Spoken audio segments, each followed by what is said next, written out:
So Joel says, in the book of Daniel, in the 7th chapter, we find Daniel describing a vision of 4 very bizarre and gruesome beasts. After describing the first 3 beasts, Daniel says this of the 4th beast. So let's read the book of Daniel as quoted by Joel Richardson. After that, in my vision at night, this is Daniel speaking, I looked, and there before me was a 4th beast, terrifying and frightening and very powerful. It had large iron teeth. It crushed and devoured its victims. And, Daniel says, it trampled underfoot whatever was left. Speaking of this beast, it was different from all the former beasts, and it had 10 horns. And so we notice right away, as we're reminding ourselves from what Daniel described for us from our own studies, that Daniel gives us characteristics of what is described as a beast, but in reality, Daniel is describing 2 things simultaneously. He's describing a kingdom, but he's also describing a king. So the phrase beast plays dual roles. It has dual functions. It's both a wicked system, right? A kingdom, a world power, but at the same time, the word beast describes a human, a king, a ruler, some sort of preeminent figure that factors into the world scenario of kingdoms that are going to exist on the earth. And the key that I want to highlight right now before we keep reading Joel Richardson's book is that Daniel gives details, but not all of the details. You have to read further prophecies in the Old Testament, as well as include what is given in the New Testament books, like the book of the gospel accounts of the end time scenarios, all of discourse stories, as well as Paul's writings to the Thessalonian church. And then lastly, but not least, we have the letters penned by penned by Peter, and then we have John's revelation, or the revelation of Yeshua given to John. And the point that we're going to find out is that the 10 horns end up corresponding to the 10 toes that were previously mentioned in Daniel chapter 2 in the statue, but they also get mentioned again in the book of Revelation as corresponding to this 10-nation coalition that forms the foundation of that final 8th beast empire. So it's not 10 beasts, it's one beast with 10 horns, or a beast that represents this composite of 10 nations that work together for the same purpose. They give their mind, Revelation chapter 17 talks about, they give their allegiance to the Antichrist, to the beast, the final ruler of this particular world empire that's going to hit the scene. All right, Daniel continues. While I was thinking about the horns, there before me was another horn, a little horn, that's the Antichrist, which came up among them, and 3 of the first horns were uprooted before it. So we're talking about a ruler who steps on the scene and he somehow overthrows 3 horns. Now, if these horns are kingdoms, or kingdoms, but nations or powers, political powers or military powers of some sort that are going to exist in the final day, then we're talking about the Antichrist subduing 3 nations or 3 world powers, or 3, not necessarily world powers, I should say, maybe just 3 national powers, 3 countries who have some form of military might in the last days, and he kind of uses them as his power base later on. So he subdues them, but in the end, the book of Revelation says that all 10 of them end up giving their allegiance to him. They end up supporting him wholeheartedly. They end up backing him politically, militarily, in whatever fashion. Daniel says that this particular little horn had eyes like the eyes of a man, i.e., he had the skills. Well, this has been interpreted as like he had the skills of a man. He had the presence of someone who was rather ordinary and perhaps maybe even approachable. but he had a mouth that spoke boastfully. The book of Revelation talks about him having a mouth that speaks under the authority of the dragon himself, which is Satan. And so we end up realizing that this particular figure is going to have a lot of political clout. He's going to have a lot of charisma about him, the eyes of a man. Maybe he'll even have attractive features. Maybe he'll be someone who, when we finally see him, he won't be kind of gruesome and ugly looking, or old and disfigured or something like that. He'll look very maybe what we might consider today by have beautiful features. He'll be an attractive man, maybe a tall, kind of stately form or sort of man himself. With great hair, or something like that. So. Let's keep reading. We've got probably like about 15-20 minutes left in this particular segment. Let's keep reading Joel Richardson's chapter out of chapter 5 out of his book of the Islamic Antichrist. Joel says, then in verses 5, by the way, that reference was to Daniel 7:7-8. And then Joel continues, says, then in verses 15 to 16, Daniel asks an angel in his vision to explain the interpretation of the vision of the four beasts. And the angel explains that the four beasts represent four very great kingdoms or empires. So let's keep reading Daniel. Daniel says, I, Daniel, was troubled in spirit, and the visions that passed through my mind disturbed me. I approached one of those standing there and asked him the true meaning. This is Daniel's words as recorded by Joel Richardson. I asked him the true meaning of all this. So he told me, and he gave me the interpretation of these things. And now we begin to read the interpretation. The four beasts are four kingdoms. This is Daniel. Four kingdoms that will rise from the earth. Daniel 7:15 to 17. And then Joel makes this comment in his book. He says it's actually pretty straightforward.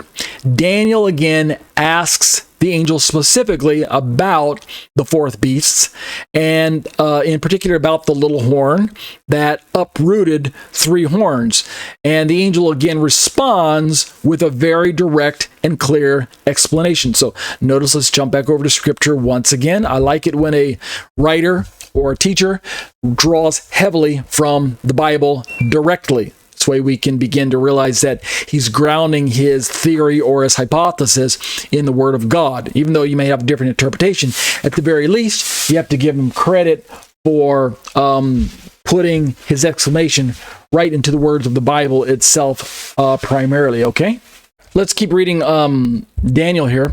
Daniel says, he gave me this explanation. The fourth beast is a fourth kingdom that will appear on the earth. It will be different from all the other kingdoms, and it will devour the whole earth. Speaking of this fourth beast, it will also be seen as trampling it down and crushing it. Speaking of the whole earth. Now that could be prophetic hyperbole. Does it really mean the whole earth, or does it just mean kind of a symbolic representation of whatever means the earth in the day of Daniel or whoever is living at the time? We'll talk about that later on. Daniel continues, the 10 horns are 10 kings. Remember, I talked about the 10 rulers later on that are going to be mentioned in the book of Revelation as well. The 10 horns are 10 kings who will come from this kingdom. After them, another king will arise, Daniel says, who's different from the earlier ones, and he will subdue three kings. And this king who arises afterwards is the Antichrist as well. Daniel 7:23 and 24. And so let's let Joel explain his own perspective on what we just read from Daniel, rather than me supplying what I think. Joel Richardson says, essentially, the angel explains that the fourth kingdom will be an empire that will cause great destruction to the whole earth. Initially, this kingdom will consist of 10 kings. Then another king, an 11th, will arise and will displace 3 of the previous kings. He continues, this 11th king is the Antichrist, first referred to as the little horn. Joel continues, thus we see that based on the vision that Daniel was given, the Antichrist is a future king who will first gain control over 3 other kingdoms or nations. And speaking of this Antichrist figure, he will eventually gain control over 10, thus forming his future 10-nation beast empire. Of course, we read about these notes in the book of Revelation as well, so we know that Mr. Richardson's on the right track. He continues, "It will be an empire of unparalleled power and ferocity, which will, quote, devour the whole earth, trampling it down and crushing it," end quote. And I might interject at this point in time that when Daniel sees the 4 beasts, which correlates 1-to-1 to the metals in the statue that Nebuchadnezzar saw in his own dream in Daniel chapter 2, we begin to realize that starting with Babylon, we have Babylon, Medo-Persia, Greece, and then Rome in the 4 metals of the kingdoms, which corresponds to the 4 beasts that Daniel saw in his own vision in Daniel chapter 7. We begin to realize that the 4th beast itself is indeed peculiar because it forms a type of now and not yet, near and far prophetic telescoping type of kingdom, which when John began to write about the 7 beasts, right, he went a little bit farther back than Daniel. He included Egypt and Assyria in his listing in of the 7 beasts that have been utilized by Satan down through history. Then we begin to realize that the 5 that have fallen, and 1 that is, and 1 that is yet to come in John's reckoning in Revelation chapter 17. And when we correspond that with Daniel here that we just read, we realize that the 4th beast in Daniel is actually the 6th one in John, because the 5th one, because the 6th one. I got it right the first time. 5 have fallen, and 1 is. The one that is Rome. So when we correlate what Daniel wrote with what John wrote, we realize that the 6th beast in Daniel, or let's try that again. The 6th beast in John's Revelation writing is the 4th beast in Daniel, and yet at the same time, there's a now and not yet factor to it. That's the point I'm trying to bring up. The 4th beast, what I'm trying to say, is indeed the Roman Empire, and yet when we talk about the 10 toes or the 10 horns and the 10 rulers that come out of this 4th beast empire, and the fact that it trampled the whole earth and devoured it, Rome kind of partially fulfilled some of those details, but it didn't exhaust those prophecies. So we realize that we can now see that there's a partial fulfillment in Daniel and a more complete fulfillment that's going to take place at the end of days when there's this revival of the 4th beast. We talk about a revived Roman Empire. Well, when we're talking about the European model, then we can see how that the revived Roman Empire would kind of correspond with the European Union, since it's the same kind of geographical footprint that Western Rome occupied during its day of the 1st century, of course, when John was writing. So that would seem to make sense. But we also have to remember that Rome had 2 branches, or 2 major parts to their empire. There was West and East. And the eastern branch of the Roman Empire lasted a lot longer than the western branch did, and in so doing, the eastern part of Rome occupied an area of land that is more naturally associated with today's Turkey and Syria and Israel, the Middle East there, Lebanon, and Iraq, and going down into Egypt, and parts of Jordan, and even parts of Upper Africa there, Libya, and et cetera, and then even farther up over Little East, Saudi Arabia parts, and maybe Iran, et cetera.